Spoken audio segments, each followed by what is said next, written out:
हो या भूमंडळावर अर्थात ध्वनी ऐकू येतोय. हा ध्वनी आणि हा ध्वनी मला ऐकू येता कामा नये याच्या पुढं.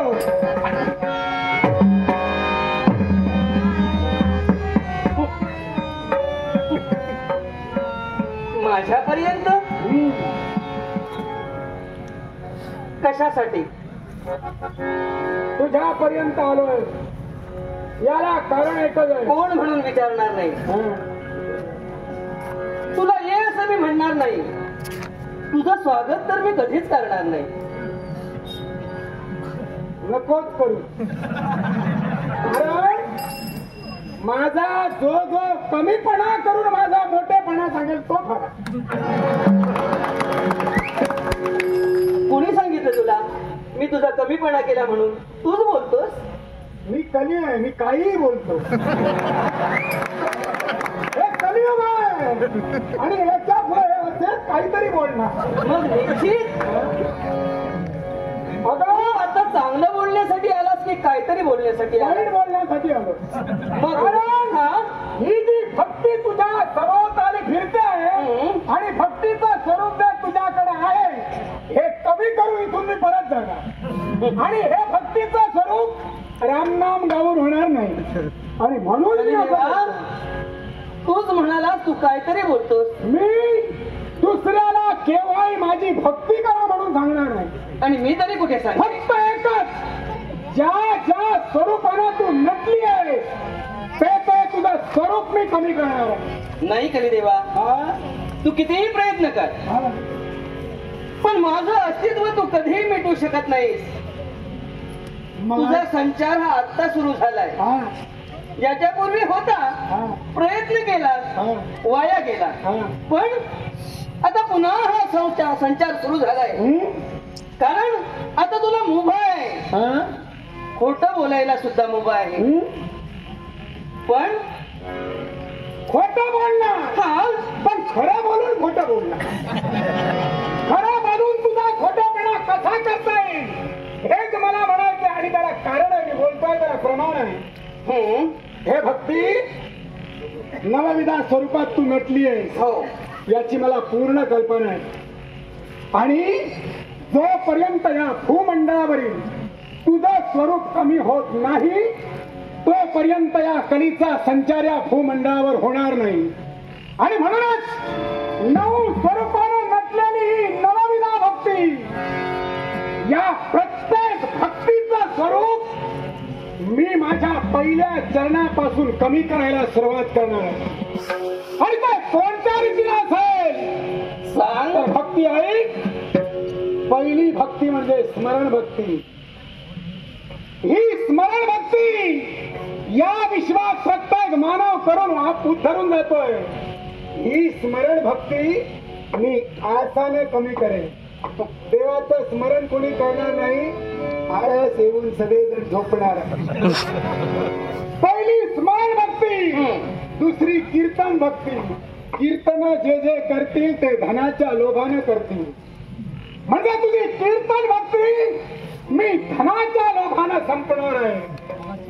तिसरी भक्ती पाहत आहे बन.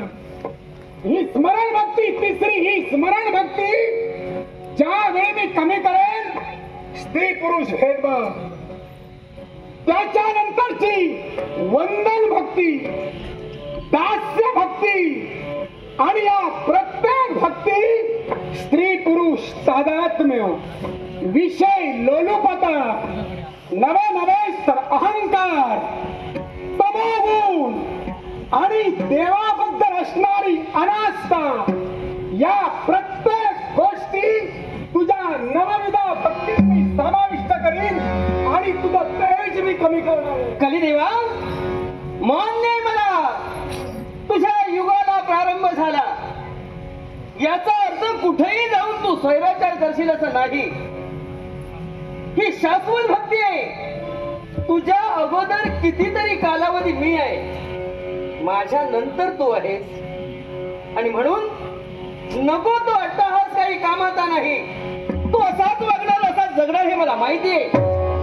कारण कारण देव या विश्वाचा तू मला सांग, तू नायक आहेस की तू खलनायक आहेस? मी निश्चितच खलनायक आहे, विश्वाचा युग पुरुष आहे.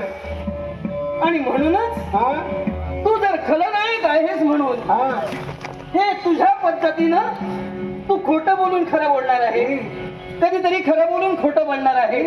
कारण तुझी निर्मिती तशी झाली आणि हे तुला माहिती आहे. कारण ब्रह्मदेवाच्या पृष्ठभागातून निर्माण होणारा तो अधर्म, निश्चितच अधर्माचा विवाह मिथ्याबरोबर झाला, दोघांचाही संयोग निर्माण झाला आणि त्यातून निर्माण झाला महाभयंकर असा दंभ. दंभ आणि माया यांचा विवाह झाला आणि दंभ आणि माया यांच्या मिलनातून निर्माण झाली ती एकच लोभ. लोभ आणि निकृती यांचा विवाह झाला आणि त्यांच्या मिलनातून क्रोध आणि हिंसा निर्माण झाली आणि क्रोध आणि हिंसा यांच्या मिलनातून कलिदेवा, हे युग पुरुषा, हे कलियुगात तुझी निर्मिती झाली. निश्चितच. आणि ते केव्हा झाली, कधी झाली, कोणत्या काळात झाली हे सुद्धा चांगलं माहिती आहे तुला. आणि म्हणूनच सांगते, काय ते? तुझ्या कर्तव्यकारीनं जोपर्यंत तू तुझं हे कर्तव्य करत असशील, हा? मी भक्ती आहे, हा. नवविधा पद्धतीनं मी नटलेली आहे. नवविधा पद्धती कोणत्या हे तुला माहिती आहे. निश्चितच. तेव्हा अन्य कुणाकडेही तो जा, पण इथं माझ्याकडे तुझं काहीही चालणार नाही. अरे मुखानं बोलशील तू, हा. पण करण्याची कुवत आणि हिंमत तुझ्यात नाही. मग एवढा जर तू म्हणत असशील तर ऐक, ही नवविधा रीतीनं नटलेली भक्ती याच्या पुढं माझ्या कृतीनं चालणार आहे. आणि ती कशी ऐक, अगं याच्या पुढे या कलियुगात भक्ती नवच राहतील. पण या नऊ भक्ती, दैवी भक्ती, मानुषी भक्ती, पिशाची भक्ती, आसुरी भक्ती, कलहीन भक्ती, भैरवी भक्ती, राजसी भक्ती, तामसी भक्ती, सद्गुणी भक्ती, विकारी भक्ती, अशा 9 कृतीनं या विश्वात मी हैदस माजवणार आहे. आणि त्याच्याबरोबर आसुरी शक्तीनं प्रत्येक माणूस आपलं अंग टोचून घेऊन सुद्धा तुझा विकार करतील, ही काळजी मी घेणार आहे. हे आता तरी तू करू शकत नाहीस. युगपुरुषा, हे करण्यासाठी आता यावेळी तू प्रवृत्त होऊ शकत नाही. मी काय बोलते हे तुझ्या ध्यानी आलेलं आहे. आता तू हे सुरुवात करू शकत नाहीस, याला अजून मर्यादा असेल. निश्चितच हे तू आता बोलू शकत नाही. हे जे तू करणार आहे त्याला कालावधी आहे अजून. तुझा आवाज वाढला की माझा प्रभाव वाढणार, लक्षात ठेव. भक्ती आहे आणि म्हणून म्हणतोय भक्तीने आपल्या मर्यादित राहावं. मी किती मर्यादेशीर राहावं हे मी ठरविलं आहे. आणि म्हणून कलिदेवा, तू सुद्धा मर्यादेतच बोलायला हवं. जेव्हा तू सुरुवात करणार आहे ते मला आता सांगू नको. कशी सुरुवात करणार आहे तुला सांगितलं. याच्यासाठी 9 पाप माझ्या बरोबर असतील.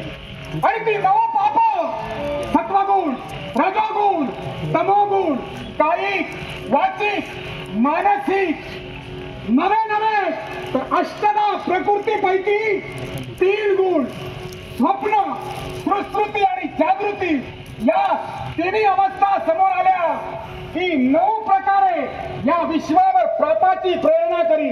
आणि पापाची प्रेरणा करून माझ्या रीतीने मानव लोक भक्ती करतील. आणि म्हणून मी पुन्हा तुला सांगते, तुझं युग सांप्रत सुरू झालेलं आहे. पण असं जरी असलं तरी सुद्धा ह्या कृती तू आता करू शकत नाही. मी भक्ती आहे, शाश्वत भक्ती आहे. आणि कलियुगात तुला ही भक्ती सांगते, जी तू सुरुवात करणार आहेस ती तू आता करू शकत नाही. मग ऐक, आता जर सुरुवात करू शकत नाही, माझा बलप्रभाव